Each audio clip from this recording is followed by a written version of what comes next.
بسم اللہ الرحمن الرحیم۔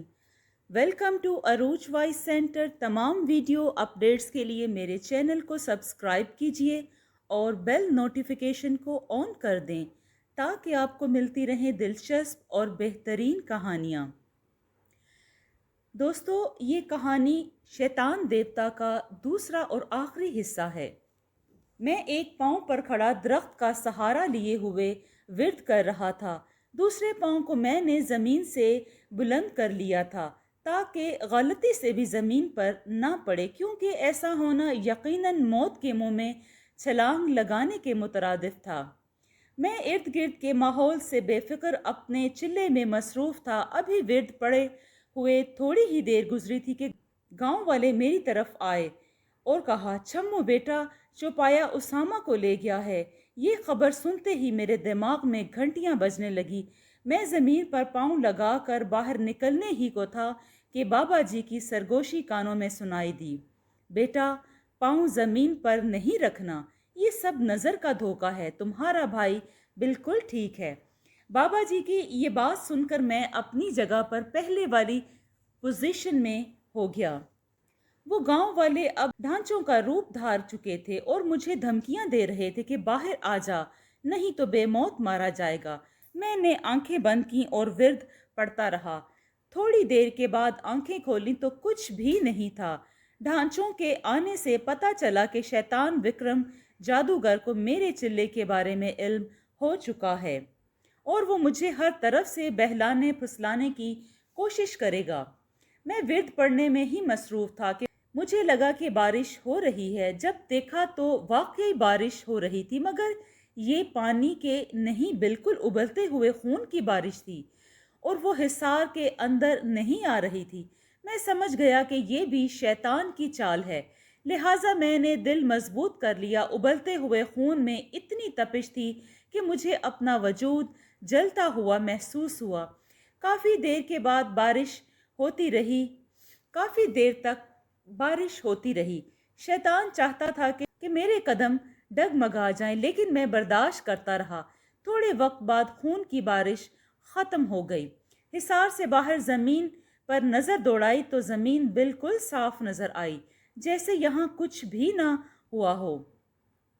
وقت اپنی مخصوص رفتار سے چلتا رہا۔ تقریباً آدھے سے زیادہ چلا ہو چکا تھا۔ میرے پاؤں ایک سردی کی وجہ سے شل ہو چکے تھے۔ دوسرا، آج پہلی مرتبہ اس طرح ایک پاؤں پر اتنی دیر کھڑا ہوا تھا۔ میں نے ورد پڑھنے کے رفتار کو بڑھا دیا تاکہ ذہن سے یہ خوف اور ڈر ختم ہو سکے۔ میں اونچی آواز میں ورد پڑھ رہا تھا کہ میرے سامنے وہی ریچھ نما چوپایا یعنی وشنا دیو آ کھڑا ہوا۔ آج اس کی حالت غیر ہو رہی تھی، وہ غصے سے بپھر رہا تھا۔ اس کی آنکھوں میں اتنی دہشت تھی کہ وہ دیکھ کر روح کانپ جاتی اور آتے ہی غصے سے دھاڑا، او لڑکے، تو لاکھ چاہ کر لے، میرے آقا وکرم جادوگر کا بال بھی بیکا نہیں کر سکتا، اس لیے یہ ناٹک چھوڑ دے اور گھر واپس چلا جا، میں تیری جان بخش دیتا ہوں۔ وہ مجھے دھمکیاں دیے جا رہا تھا اور میں ورد پڑھنے میں مگن تھا، اور میں نے اپنی آنکھوں کو سختی سے بیچے رکھا تاکہ مجھ پر اس کی دھمکیوں کا کوئی اثر نہ ہو اور مکمل طور پر میرا دھیان اپنے ورد کی طرف ہی رہے۔ مجھ پر اس کی دھمکیوں کا کچھ اثر نہ ہوا تو اس نے قبروں کی طرف مڑ کر کہا، اٹھو اس قبرستان کے باسیوں، اس لڑکے کو گھسیٹ کر میری طرف لاؤ۔ یہ سننا تھا کہ تمام قبریں پھٹنے لگیں اور مردے باہر نکلنے لگے۔ اب میرے چاروں طرف کفن پوش مردے کھڑے تھے اور وہ میری طرف بڑھنے لگے۔ مجھے یوں محسوس ہو رہا تھا جیسے میری سانسیں بند ہو جائیں گی۔ سردی ہونے کے باوجود میرا جسم پسینے سے شرابور ہو گیا۔ وہ مردے بھاگتے ہوئے میری طرف آنے لگے۔ خوف کی وجہ سے میں نے آنکھیں بند کر لیں، پھر مجھے چیخوں کی آواز سنائی دی۔ جب آنکھیں کھولیں تو دیکھا کہ سارے مردے آگ کی لپیٹ میں تھے اور چیخو پکار کر رہے تھے۔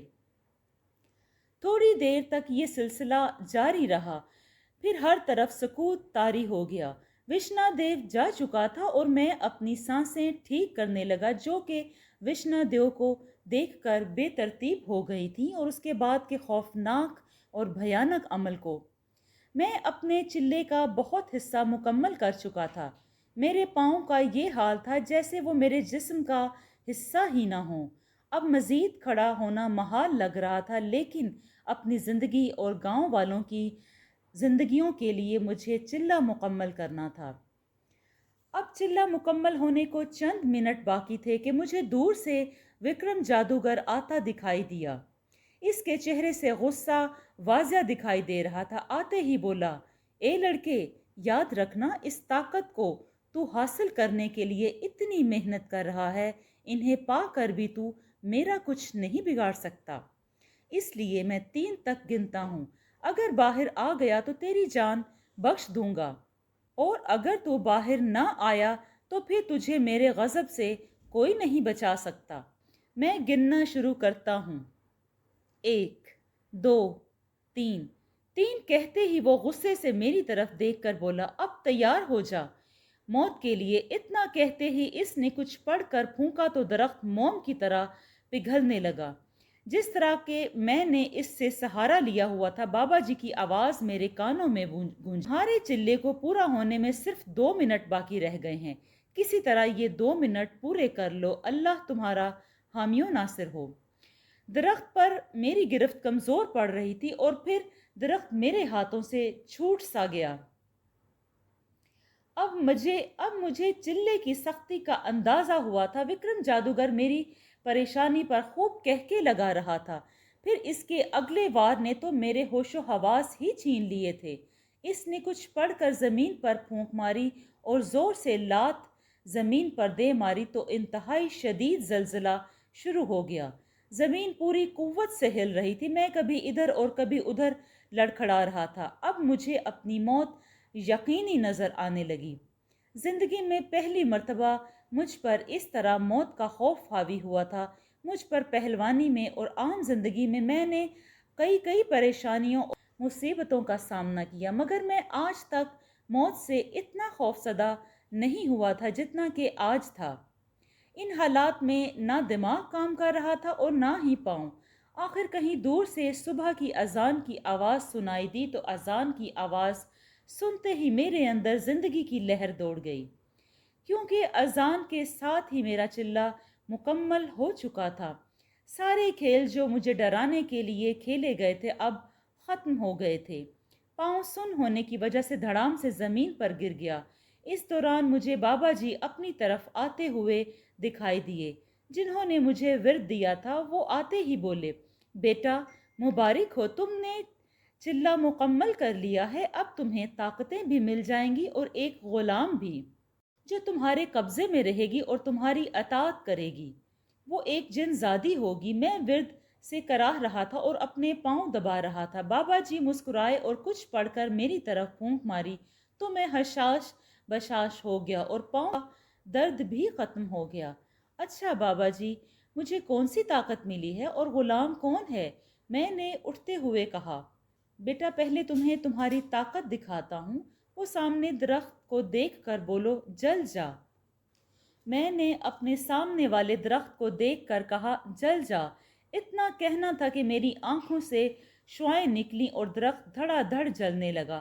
یہ منظر دیکھ کر میں بہت ہی خوش ہوا۔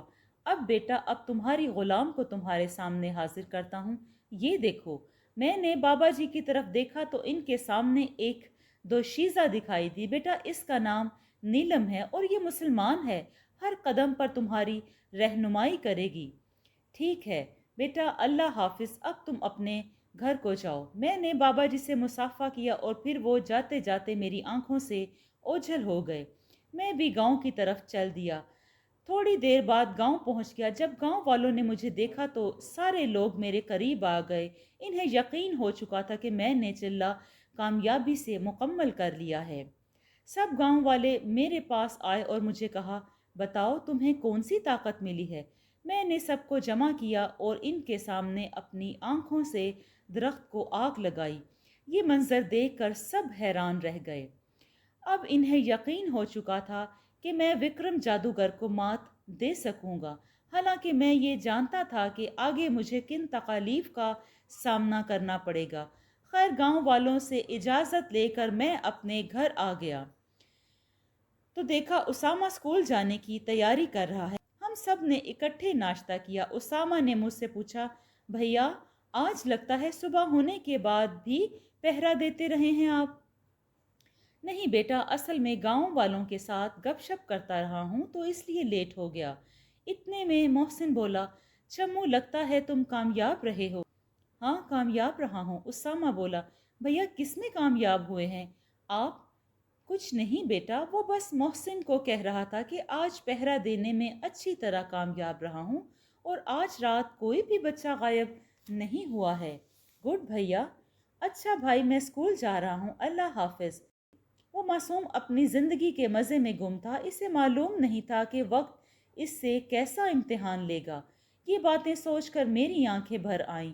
محسن نے مجھے حوصلہ دیا اور کہا، چمو یار اللہ سب بہتر کرے گا۔ میں شام تک سوتا رہا۔ شام کو جاگا، محسن کو اسامہ کے بارے میں ضروری ہدایات دیں۔ اسامہ کو میں نے گھر سے نکلنے کے لیے سختی سے منع کیا۔ پھر میں نے اسامہ کے ماتھے پر بوسہ دیا اور ان دونوں سے ملنے کے بعد میں وکرم جادوگر کی طرف جانے کے لیے گھر سے نکل آیا۔ گاؤں والوں سے میل ملاپ کے بعد میں اپنے سفر پر گامزن ہو گیا۔ گاؤں والوں نے مجھے بہت دعائیں دیں اور میری کامیابی کے لیے بھی اللہ سے بہت دعا کی۔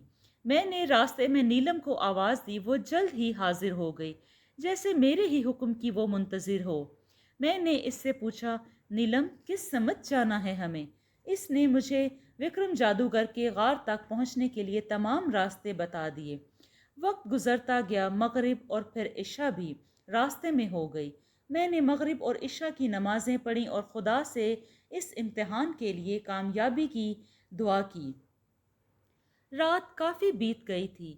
میں ان ویرانوں اور بیابانوں سے گزرتا رہا کہ اچانک نیلم کی آواز سنائی دی، آقا آگے خطرہ دکھائی دے رہا ہے، ذرا سنبھل کر جائیے گا۔ میں چند قدم ہی آگے چلا تھا کہ زمین کانپنے لگی۔ کافی دیر زمین کانپتی رہی، پھر اس میں دراڑیں پڑ گئیں۔ تھوڑی دیر بعد ایک انتہائی ہیبت ناک مخلوق میرے سامنے کھڑی تھی، جس کا قد انتہائی لمبا تھا اور جسم انتہائی مضبوط تھا۔ آنکھوں کی جگہ دو گھڑے تھے، کان بھی کافی بڑے تھے اور ناک نہیں تھی۔ ناخن دیکھ کر میرا جسم تھر تھر کانپنے لگا، کیونکہ وہ تلوار کی طرح تیز دکھائی دے رہے تھے۔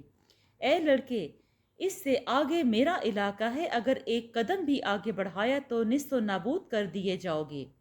میں نے بنا کچھ وقت ضائع کیے آنکھیں اس کے جسم پر مرکوز کیں اور کہا، جل جا۔ وہ فوراً آگ کی لپیٹ میں آ گئے۔ سارے ویرانے میں ان کی چیخیں گونج رہی تھی۔ تھوڑی دیر میں وہ مخلوق راکھ بن چکی تھی اور ہوا نے اس راکھ کو بھی اڑا دیا تھا۔ وکرم جادوگر آگ کے سامنے بیٹھا کوئی منتر الاپ رہا تھا کہ آگ بجھ گئی۔ آگ بجھتے ہی وہ غصے سے دھاڑا، نہیں نہیں، ایسا نہیں ہو سکتا۔ وہ کمینہ میرے غلام رگھو دیو کو نہیں مار سکتا، وہ اتنا طاقتور نہیں ہو سکتا۔ نہیں، یہ ممکن نہیں ہے۔ دیکھا شیطان دیوتا، اس نے میرے غلام رگھو دیو کو مار دیا ہے۔ اگر میں تجھے آج ہی دونوں بچوں کی بلی دے دوں تو تو مجھے امر کر دے گا؟ نہیں وکرم، آج تو صرف ایک بچے کی بلی دے گا، کیونکہ 99 بچے کی بلی دے چکا ہے۔ آج ایک دے گا تو 100 پورے ہو جائیں گے، پھر آخری بچہ جو کہ پورن ماشی کی رات پیدا ہوا ہے، اس کی کمر پر ستارے کا نشان ہے، تو اس کی بلی ان بچوں سے الگ دے گا اور تو کل دے گا۔ ویسے میں تمہاری جان تو اس پہاڑ کے پچھلے جنگل میں پنجرے میں بند ایک طوطے میں ہے۔ یہ بات اس چمو کو نہیں پتا۔ شیطان اپنے چیلے کو تمام بات سمجھا کر بالکل ساکت ہو گیا تھا۔ وکرم جادوگر کا چہرہ خوشی سے کھل اٹھا اور اس نے خوشی سے نعرہ لگایا، شیطان دیوتا کی جے ہو۔ ساری گفتگو نیلم جنزادی نے غائبانہ طور پر سن لی تھی۔ آقا، میں آپ کو ایک بات بتانا چاہتی ہوں۔ نیلم نے مجھ سے اجازت طلب کی۔ ہاں نیلم، کیا بات ہے، بولو۔ پھر نیلم نے مجھے وکرم اور شیطان کی ساری باتیں بتا دیں۔ گڈ نیلم، تمہارا ساتھ رہنا میرے لیے فائدے کی بات ہے۔ یہی باتیں کرتے ہوئے میں اپنے سفر میں گامزن تھا۔ نیلم اب پھر سے غائب ہو چکی تھی۔ وشنا میرے غلام، اب چھمو کے انت کا سمے آ گیا ہے۔ مجھے آج کی رات 2 بچے چاہیے، ایک چھمو کا چھوٹا بھائی اور دوسرا گاؤں سے کوئی بھی اٹھا لاؤ جو حکم مہاراج کا، میں ابھی لے کر حاضر ہوتا ہوں۔ وشنا دیو نے تابعداری سے کہا اور غائب ہو گیا۔ اس کا رخ گاؤں کی طرف تھا۔ تھوڑی دیر میں وہ چھمو کے گھر میں اتر چکا تھا اور وہ اسامہ کی چارپائی کے پاس پہنچ گیا اور اسے اٹھانے ہی والا تھا کہ اسامہ کی آنکھ کھل گئی تھی۔ اس نے جو ہی اپنے سامنے اس بلا کو دیکھا تو خوف سے چیخ ماری۔ چیخ کی آواز سن کر محسن ہڑبڑا کر اٹھ بیٹھا۔ اپنے سامنے اتنی بڑی بلا کو دیکھ کر اس کو اپنے ہوش و حواس جاتے ہوئے محسوس ہوئے۔ وشنا دیو اسامہ کو اٹھانے ہی والا تھا کہ محسن بیچ میں آ گیا اور کہا، اے شیطان، تجھے اس کو لے جانے کے لیے میری لاش پر سے گزرنا پڑے گا۔ میرے جیتے جی تم اسے چھو بھی نہیں سکتے ہو۔ محسن نے وشنا کو چیلنج کر دیا تھا، چل اگر تیری یہی مرضی ہے تو لے۔ اس نے محسن کی گردن پکڑی اور گلے کی ہڈی توڑ دی۔ محسن زندگی کی بازی ہار گیا۔ وشنا دیو نے اسامہ کو اٹھایا اور جو مسلسل چیخے جا رہا تھا، وشنا دیو نے اسامہ کو اٹھاتے ہی دیوار سے باہر چھلانگ لگا دی اور چھمو کے پڑوس والے گھر سے ایک بچہ اٹھا لیا۔ اس بچے نے جو ہی وشنا دیو کو دیکھا تو بے ہوش ہو گیا۔ وشنا دیو دونوں بچوں کو اٹھائے دیوار میں سے گزرتا ہوا باہر آ گیا تو اسامہ کی چیخیں سن کر گاؤں کے کئی لوگ جمع ہو چکے تھے۔ آج انہوں نے وشنا دیو کی ہیبت اور ہولناکی کو دیکھ لیا تھا۔ وشنا دیو نے جب دیکھا کہ گاؤں والے بچوں کو چھڑانے کے لیے آئے ہیں تو اس نے اپنا منہ کھولا جس سے آگ کے گولے برسے۔ کچھ لوگ تو بھاگ گئے، کچھ آگ کی لپیٹ میں آ گئے۔ وشنا 2 بچوں کو لے کر وکرم کے پاس پہنچ گیا۔ شاباش وشنا، اب چھمو میرے خلاف کوئی قدم اٹھا کے تو دکھائے، اسے منہ کی کھانی پڑے گی۔ وشنا، اس چھمو کے بھائی کو تم اپنے قید خانے میں لے جاؤ اور دوسرا بچہ میرے پاس چھوڑ جاؤ۔ وشنا نے حکم کی تعمیل کی اور ایک بچے کو وکرم جادوگر کے پاس چھوڑ گیا اور اسامہ کو لے کر چل دیا۔ اس نے اسامہ کو انتہائی تاریک کمرے میں بند کر دیا جہاں نہ ہوا تھی اور نہ ہی کوئی روشنی کا انتظام تھا۔ وہ اس تاریک کمرے میں بھی چیخ چلا رہا تھا کہ شاید کوئی اس کی مدد کو آ جائے۔ وہ بار بار اپنے بھائی کو پکار رہا تھا مگر لا حاصل۔ آقا، اگر اجازت ہو تو آپ کو ایک خبر دوں، مگر ہمت سے سنیے گا۔ نیلم جنزادی نے مجھ سے اجازت طلب کی۔ بولو نیلم، کیا بات ہے؟ تم کچھ پریشان لگ رہی ہو۔ آقا، بات بھی پریشانی کی ہے۔ وکرم نے گاؤں سے 2 لڑکے اٹھوا لیے ہیں۔ ایک آپ کا چھوٹا بھائی اسامہ اور دوسرا بچہ آپ کے پڑوس میں سے ہے۔ گاؤں والوں نے روکنے کی بہت کوشش کی مگر وشنا دیو نے ان پر آگ برسا دی جس سے کئی لوگ جل کر کوئلہ بن گئے۔ نیلم کی بات سن کر میرا کلیجہ کٹ گیا تھا۔ نہیں نیلم، میں اس ناپاک کو امر نہیں ہونے دوں گا، چاہے کچھ بھی ہو جائے۔ نیلم، اگر وہ امر ہو گیا تو وہ ساری دنیا میں تباہی مچا دے گا، لیکن میرے جیتے جی وہ ایسا نہیں کر پائے گا۔ اور آقا، آج وہ اس بچے کی بلی دے گا، اس طرح 100 بچے پورے ہو جائیں گے اور اسے امر ہونے کے لیے اس شرط پر عمل کرنا ہوگا کہ آخری بچے کی بھی وہ اکیلے ہی بلی دے گا۔ یعنی جب آخری بچے کی بلی دے گا تو اس رات اور کسی بچے کی بلی نہیں دے گا، وہ آپ کے بھائی کی بلی کل دے گا۔ آج کی رات آپ کا بھائی محفوظ ہے مگر وہ انتہائی پریشانی میں ہے۔ وہ ایسے کمرے میں بند ہے جہاں سانس لینے میں دقت ہوتی ہے کیونکہ وہاں ہوا کا عمل دخل نہیں ہے۔ لیکن آقا، آپ ہمت سے کام لیں، انشاءاللہ کامیابی آپ کی ہوگی۔ نیلم مجھے حوصلہ دے رہی تھی۔ اچھا نیلم، تم شیطان کی طاقتوں سے مقابلہ نہیں کر سکتی کیا؟ میں نے نیلم سے پوچھا۔ نہیں آقا، میری طاقت ان کے مقابلے میں انتہائی کم ہے۔ مقابلہ تو دور کی بات ہے، اگر میں ان کے سامنے بھی آ گئی تو وہ میری طاقتوں کو ضبط کر کے مجھے اپنا غلام بنا سکتے ہیں۔ نیلم نے اپنی مجبوری بتاتے ہوئے کہا، چلو ٹھیک ہے، میں کچھ سوچتا ہوں۔ آقا ہوشیار ہو جائیے، آگے خطرہ ہے، نیلم نے یکدم کہا، اور میں نیلم کی بات سن کر چوکنا ہو گیا۔ تھوڑی ہی دیر بعد تیز ہوائیں چلنا شروع ہو گئیں۔ اب اس قدر تیز ہوا چل رہی تھی کہ خدشہ ہونے لگا کہ یہ ہوا مجھے کہیں دور نہ پٹک دے۔ میں نے اپنے قدم مضبوطی سے جما لیے۔ تھوڑی دیر کے بعد یہ سلسلہ چلتا رہا، پھر ہوائیں رکنے لگیں اور آہستہ آہستہ بالکل ختم ہو گئیں۔ اب سامنے نظر پڑی تو انتہائی مکروہ چہرے کی حامل ایک چڑیل میرے سامنے کھڑی تھی۔ اس کے ماتھے پر صرف ایک آنکھ تھی، بالوں کی جگہ سیاہ سانپ لٹک رہے تھے۔ دانت کافی بڑے اور تیز تھے، دانتوں سے خون ٹپک رہا تھا جیسے ابھی اس نے کسی کا قتل کیا ہو اور خون پی چکی ہو۔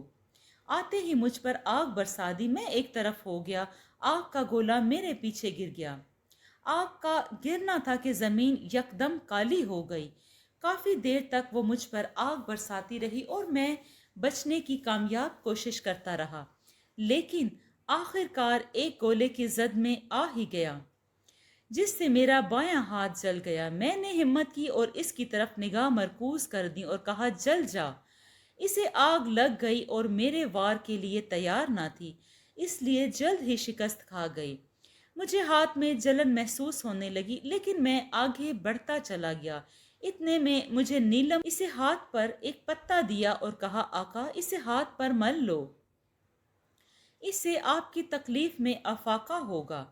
پتا لے کر میں نے ہاتھ پر مل لیا اور میرے ایسا کرنے سے تمام جلن اور درد ختم ہو گئی۔ اب صرف جلے کا نشان باقی رہ گیا تھا۔ تھینک یو نیلم، میں نے اس کی طرف دیکھتے ہوئے کہا۔ نہیں آقا، ہر قدم پر آپ کا ساتھ دینا میرا فرض ہے۔ چلیے اب فاصلہ کافی کم رہ گیا ہے، جلدی کیجیے، کہیں وہ وکرم بچے کی بلی نہ دے دے۔ ٹھیک ہے نیلم، اور میں پھر غار کی طرف رواں دواں ہو گیا۔ وکرم جادوگر اس بچے کو شیطان کے سامنے لٹکا چکا تھا اور اپنا مخصوص منتر پڑھنے لگا جو وہ ہر روز بچے کی بلی دیتے ہوئے پڑھتا تھا۔ چند لمحوں کے بعد منتر ختم ہو چکا تھا۔ وکرم نے خنجر اٹھایا اور بچے کے پاس جا پہنچا جو ابھی تک بے ہوش تھا۔ وکرم نے جاتے ہی خنجر ہوا میں بلند کیا اور بچے کی گردن تن سے جدا کر دی۔ خون کا تیز فوارہ اس نے سامنے رکھے شیطان کے بت کو سرخ کر دیا۔ اب اس بت سے عجیب سی روشنی چمک رہی تھی۔ وکرم جادوگر بت کے سامنے کھڑا ہو گیا۔ اے شیطان دیوتا، میری اس بلی کو قبول کریں اور مجھے جلد از جلد شکتی شالی بنا دیجیے اور امر کر دیجیے۔ پھر دنیا میں کوئی حق کا پیروکار نہ ہوگا، سب تیرے سامنے جھکیں گے، بس تو مجھے امر کر دے۔ اس دوران اس بت کی آنکھیں روشن ہو گئیں اور اس کے لب ہلے۔ ہم نے تیری یہ قربانی قبول کی، تو ہمیں 100 بچوں کی بلی دے چکا ہے، اب صرف اس خون سے غسل دینا ہے تو نے مجھے، پھر ہم تمہیں امر کر دیں گے اور تمہیں کئی طاقتیں اور شکتیاں دان کر دیں گے، اور تیرے دشمن نے تیری ایک اور طاقت سورش دیوی کو بھی ختم کر دیا ہے۔ اے میرے دیوتا، میرا دشمن اب میرے سامنے حرکت بھی نہیں کر سکے گا، کیونکہ اب چال میرے ہاتھ میں ہے۔ وکرم نے شیطان دیوتا کو یقین دلایا۔ ٹھیک ہے میرے چیلے، ہوشیار رہنا۔ شیطان نے وکرم کو چوکنا رہنے کا حکم دیا۔ ٹھیک ہے، شیطان دیوتا کی جے ہو۔ وکرم نے شیطان کا نعرہ لگایا اور اب بت خاموش ہو چکا تھا اور اس کی آنکھیں بے نور ہو چکی تھیں۔ نیلم نے مجھے خبر دی کہ وکرم نے اس بچے کی بلی دے دی ہے۔ مجھے بہت دکھ ہوا، لیکن میں کچھ نہیں کر سکا۔ اب نیلم نے غار کی نشاندہی کی اور کہا، یہ وہ غار ہے جس میں وکرم ناپاک عمل میں مصروف ہے۔ میں نے غار کے اندر قدم رکھ دیا اور نیلم غائب ہو چکی۔ میں جو ہی غار کے اندر داخل ہوا تو ایک عجیب سی بدبو پھیلی ہوئی تھی جس سے میرا دم گھٹ رہا تھا، لیکن مجھے اپنے مشن کی کامیابی کے لیے اسے برداشت کرنا تھا۔ غار میں اس قدر اندھیرا تھا کہ ہاتھ کو ہاتھ بھی سجائی نہیں دے رہا تھا۔ میں غار کی دیوار سے ہاتھ لگائے آگے بڑھ رہا تھا تو مجھے یوں محسوس ہوا کہ راستے میں کسی چیز کا ڈھیر لگا ہوا ہے۔ جب میں نے ہاتھ سے ٹٹولا تو کوئی گول چیز میرے ہاتھ میں آ گئی۔ اس پر ہاتھ پھیرنے لگا تو پتہ چلا کہ وہ کوئی انسانی کھوپڑی ہے۔ یہ حقیقت مجھ پر آشکار ہوتے ہی مجھ پر سکتہ طاری ہو گیا۔ مجھ پر اس درندے کی درندگی عیاں ہو چکی تھی۔ اب میرا وجود غصے کی شدت کی وجہ سے کانپنے لگا۔ کھوپڑی کے ڈھیر کے ایک طرف سے آگے نکل گیا۔ تھوڑا سا آگے گیا ہی تھا کہ مجھے اپنے دائیں طرف سے کچھ روشنی نظر آئی۔ میں اس روشنی کی طرف دیکھنے لگا۔ جب میں اس روشنی کے قریب پہنچا تو ایک نہایت ہی خوبصورت کشادہ کمرہ دکھائی دیا۔ اس کمرہ نما غار میں داخل ہوا تو سامنے ایک بت کے آگے ایک تخت پر ایک لمبا چوڑا آدمی براجمان تھا۔ اس کے قدموں میں وشنا دیو بیٹھا تھا۔ میں سمجھ گیا کہ یہ تخت پر بیٹھا ہوا آدمی وکرم جادوگر ہے۔ اتنے میں اس کی آواز سنائی، آ جا چمو آ جا، میں تیرا ہی تو انتظار کر رہا تھا۔ تو کیا سمجھتا ہے کہ اس چھوٹی سی طاقت کے ساتھ میرا مقابلہ کر لے گا؟ ہرگز نہیں، تو ایسا بالکل نہیں کر سکتا۔ میری ساری عمر ان طاقتوں کو حاصل کرنے میں گزر گئی ہے، تو میرا کچھ بھی نہیں بگاڑ سکتا۔ تو خود موت کے منہ میں چل کر آیا ہے۔ وکرم جادوگر مجھ پر اپنی فوقیت ظاہر کر رہا تھا۔ میں نے جواب میں کہا، اے خبیث، تاریخ گواہ ہے، ہمیشہ حق نے باطل کو شکست دی ہے۔ تو بھلے بڑی بڑی طاقتوں کا مالک ہے، مگر میری نورانی طاقت کے سامنے تیری طاقتیں کچھ بھی نہیں ہیں۔ ہا ہا ہا ہا۔ وکرم جادوگر نے زوردار کہکا لگایا اور کہا، چل دیکھ لیتے ہیں۔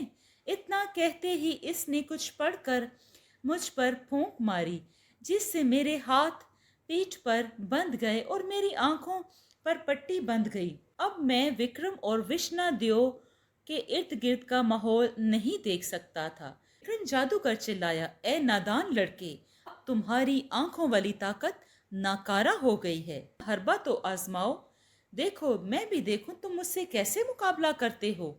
اور یہ میرا دوسرا حملہ ہے۔ وہ یہ کہہ کر کچھ بڑبڑانے لگا۔ دیر بعد مجھے ایسا لگا کہ میرے پاؤں میں پانی کھڑا ہے۔ کچھ وقت گزرنے کے بعد پتہ چلا کہ یہ انتہائی گرم ہے اور اس سے میرے پاؤں جلنے لگے۔ اب رفتہ رفتہ وہ پانی اوپر آنے لگا اور میرے ٹخنوں سے اوپر ہوتا ہوا میری پنڈلی تک پہنچ چکا تھا۔ پانی اتنا گرم تھا کہ مجھے گمان ہونے لگا کہ میرا گوشت جل کر گر جائے گا۔ میں پریشانی کے کیفیت میں ادھر ادھر بھاگنے لگا، لیکن وہ پانی ختم نہ ہونے کا نام لے رہا تھا۔ درد کی شدت سے بلبلانے لگا۔ اتنے میں وکرم جادوگر اور وشنا دیو کے کہکہے گونجنے لگے۔ اب پانی میرے گھٹنوں تک پہنچ چکا تھا۔ میں اتنی پریشانی میں مبتلا تھا کہ ذہن نے بالکل بھی کام کرنا چھوڑ دیا تھا، لیکن بنا کچھ سوچے سمجھے میرے منہ سے چلے والا ورد جاری ہو گیا۔ ورد کے پڑھتے ہی میرے ہاتھ آزاد ہو گئے اور گرم پانی بھی ختم ہو گیا۔ میں نے فوراً آنکھوں سے پٹی ہٹائی۔ اب ارد گرد کا ماحول دیکھ سکتا تھا۔ میری نظر جب پاؤں پر پڑی تو وہ خون سے سرخ تھے۔ میں فوراً ہی سمجھ گیا کہ میرے پاؤں گرم پانی میں نہیں بلکہ گرم خون میں ڈوبے ہوئے تھے۔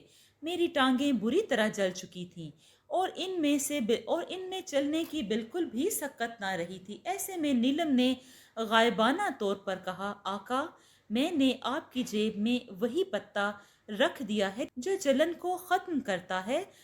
اگر میں آپ کے ہاتھ میں دیتی تو وکرم جادوگر مجھے دیکھ لیتا اور شاید میری زندگی کو ختم کر دیتا۔ اسی لیے میں نے آپ کی جیب میں رکھ دیا ہے۔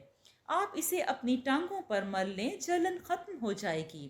نیلم کی بات سن کر میں نے ایسا ہی کیا تو ساری جلن پلک جھپکنے میں ختم ہو گئی اور صرف نشان باقی رہ گئے۔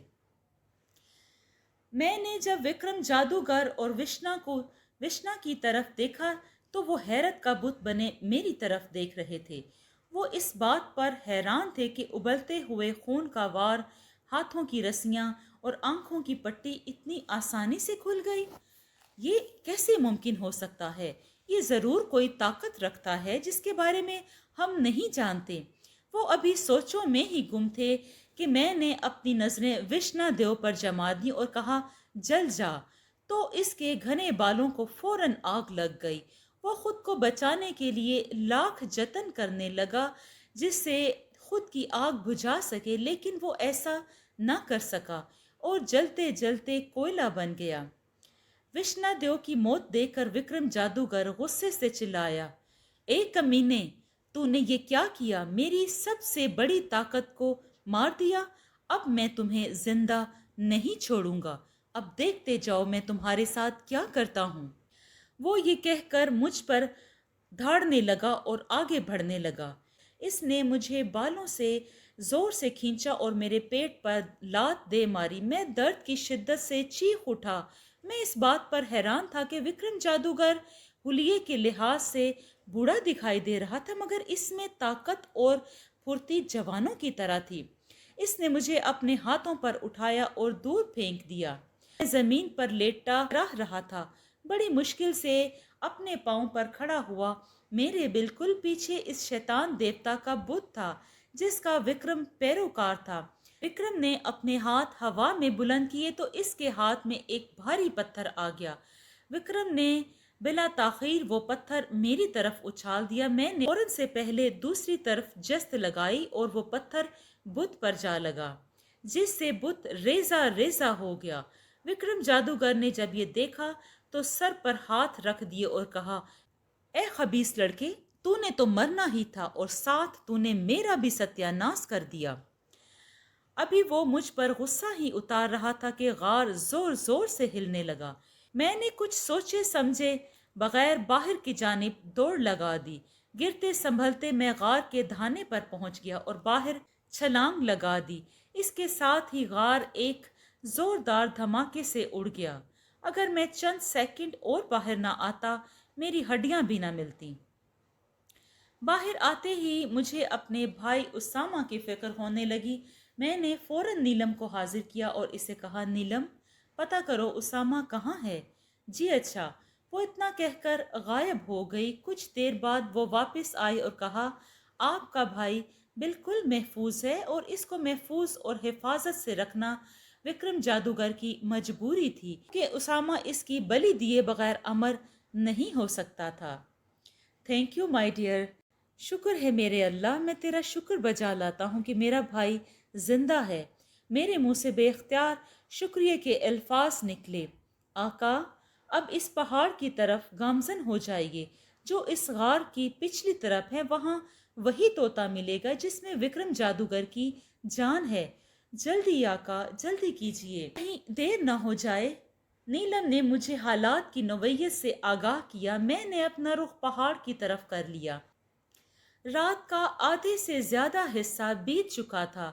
میں نے چلتے ہوئے نیلم سے کہا، نیلم بہت اندھیرا ہے، مجھے کچھ نظر نہیں آ رہا۔ آقا وہی چلے والا ورد پڑھیں اور پڑھ کر اپنے ہاتھوں پر پھونک مار کر آنکھوں پر لگا دیجیے، ہر چیز آپ پر واضح ہو جائے گی، جیسے رات نہ ہو بلکہ دن ہو۔ میں نے ویسا ہی کیا جیسا نیلم نے کہا، پھر ویسا ہی ہوا۔ مجھ پر ہر چیز واضح تھی، اور حتیٰ کہ غار کی دیواروں پر رینگنے والے کیڑے مکوڑے اور بھیانک شکل کے چمگادڑ تک۔ میں نے اب اپنی رفتار تیز کر دی۔ میں جلد از جلد وہ طوطا حاصل کرنا چاہتا تھا جس میں وکرم کی جان تھی۔ تھوڑی دیر کے بعد میں اس پہاڑی پر قدم رکھ چکا تھا جس پہاڑ پر درختوں اور جھاڑیوں کی بہتات تھی۔ میں خود کو بچاتا ہوا وہ پنجرہ ڈھونڈنے لگا جس میں وہ طوطا بند تھا۔ آخرکار کافی دیر گزرنے کے بعد مجھے ایک درخت پر ایک پنجرہ لٹکتا ہوا دکھائی دیا۔ میری خوشی کی انتہا نہ رہی۔ میں بھاگ کر اس طوطے کے پاس پہنچا تو اچانک میری نظر ساتھ والے درخت پر پڑی، تو اس درخت پر بھی ایک پنجرہ لٹک رہا تھا اور اس میں بھی طوطا بند تھا۔ یہ صورتحال دیکھتے ہی میرا دماغ چکرانے لگا۔ میں انتہائی سنگین پریشانی میں مبتلا ہو چکا تھا۔ میں اب خود کو یوں محسوس کرنے لگا کہ جیسے میں بند گلی میں بھاگ رہا ہوں۔ اتنے میں وکرم جادوگر بھی آ گیا اور زور زور سے کہہ کے لگانے لگا۔ میری بے بسی پر ہنس رہا تھا۔ میں وکرم جادوگر کی طرف سے الگ پریشان تھا، دوسرا اسامہ کا بھی کچھ پتہ نہیں تھا۔ میں نے نیلم کو آواز دی، نیلم، اسامہ کا کچھ پتہ چلا کہاں ہے؟ نہیں آقا، لاکھ کوشش کے باوجود بھی میں اسامہ کا پتہ نہیں لگا پائی ہوں کہ وہ کہاں ہے، نیلم نے نفی میں جواب دیا۔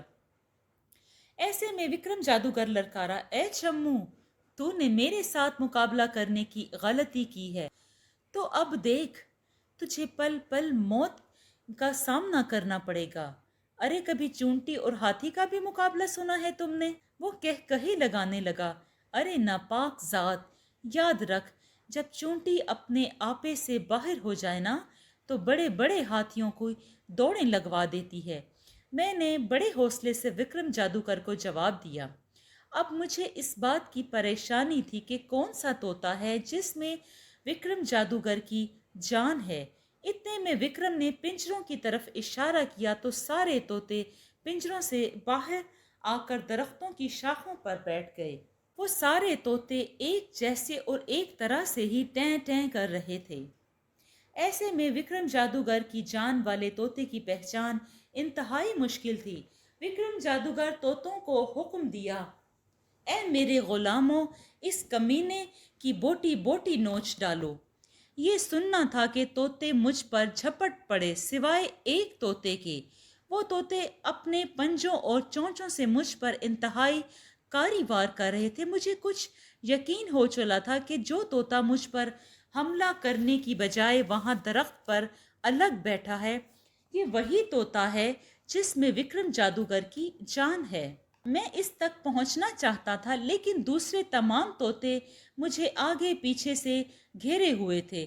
میں زخموں سے چور ہو چکا تھا، اب میری ہمت بھی جواب دے گئی تھی اور میں زمین پر گر گیا تھا۔ طوطے اب بھی میرا جسم سے بوٹیاں نوچ رہے تھے۔ ایسے میں نیلم ظاہر ہوئی، اس نے دوڑ کر وہ طوطا اٹھا لیا اور بھاگ کر میرے پاس لے آئی اور طوطا میرے ہاتھوں میں تھما دیا۔ جو ہی میرے ہاتھوں میں طوطا آیا باقی طوطے غائب ہو گئے۔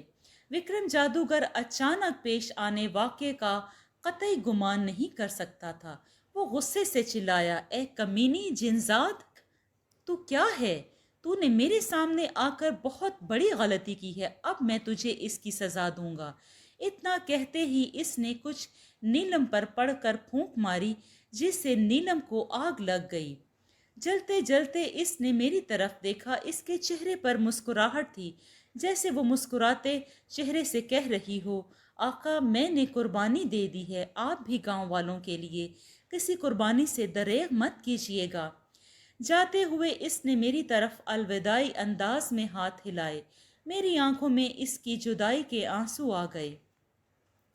نیلم، گاؤں والے تمہارا یہ احسان کبھی نہیں بھولیں گے، کبھی بھی نہیں، میں نے روحان سے انداز میں کہا۔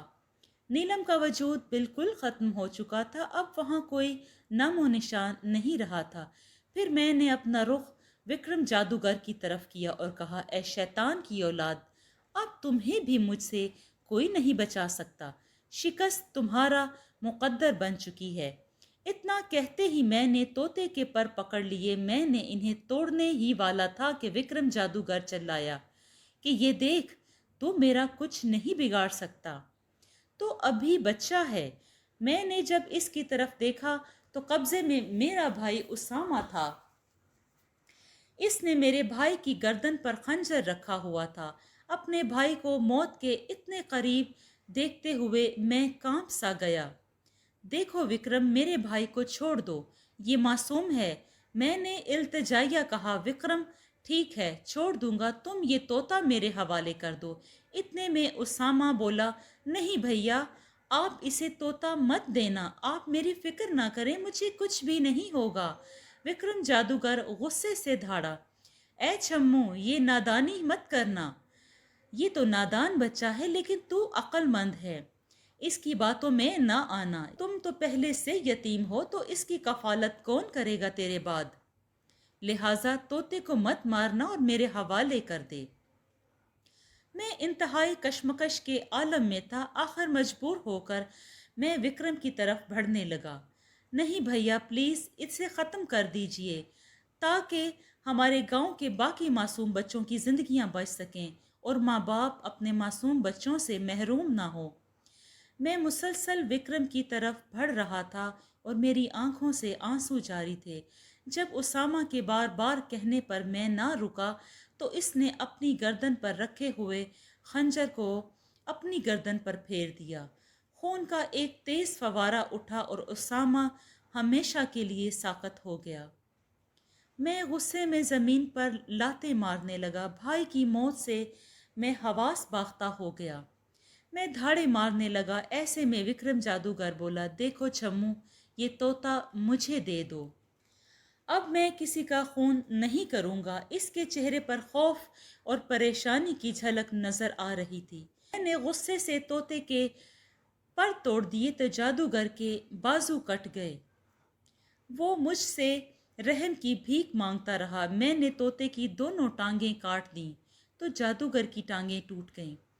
اب وہ زمین پر گر چکا تھا اور مجھے لالچ دینے لگا کہ میں تمہیں اتنی دولت دوں گا کہ تمہاری 7 نسلیں بھی اگر عیاشی کریں گی تو دولت کبھی ختم نہ ہوگی۔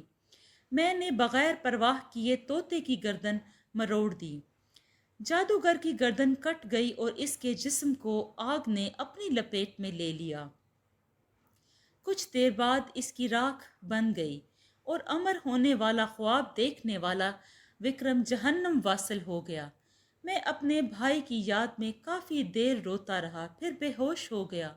جب ہوش آیا تو مجھے نیلم کی یاد آئی، جب وہ مجھے کہہ رہی تھی کہ کسی بھی قربانی سے دریغ مت کرنا۔ شاید وہ یہ جانتی تھی کہ یہ سب ہونے والا ہے اور یہ کہ اسامہ اپنی قربانی دے دے گا اپنے گاؤں والوں کے لیے اور ان معصوم بچوں کے لیے جن سے وہ کھیل کر بڑا ہوا تھا۔ میں اٹھ کر بیٹھ گیا اور کہا کہ یہاں کیسے آیا تو صدیق چاچا بولے، بیٹا جس رات تم جادوگر سے مقابلہ کرنے گئے تھے تو اس صبح گاؤں کا کوئی آدمی اس جگہ پہاڑی والے درختوں کی لکڑیاں کاٹنے کے لیے گیا تھا تو ادھر تمہیں بے ہوش پایا اور پھر وہ یہاں لے آیا۔ آج پورے 3 دن کے بعد تمہیں ہوش آیا ہے۔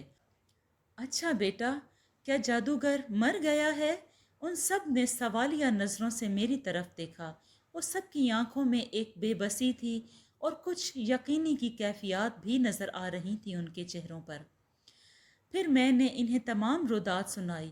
جب نیلم اور اسامہ کا ذکر آیا تو ایک مرتبہ پھر میری آنکھوں میں آنسو تیرنے لگے۔ گاؤں والوں نے ہمت دلوائی اور کہا کہ ان کی قربانی کو ہمیشہ یاد رکھا جائے گا۔ کچھ دنوں تک میرے زخم ٹھیک ہو گئے اور کچھ عرصے بعد گاؤں کی ایک لڑکی سے میری شادی ہو گئی اور 1 سال بعد خدا نے ہمیں ایک بیٹا دیا جو بالکل اسامہ جیسا تھا۔ میں نے اس کا نام بھی اسامہ ہی رکھ دیا۔ اب وہ 5 سال کا ہو چکا ہے۔ ایک صبح میں اپنے لان میں کرسی پر بیٹھا اخبار پڑھ رہا تھا کہ دیکھا اسامہ صحن میں دوڑ رہا ہے۔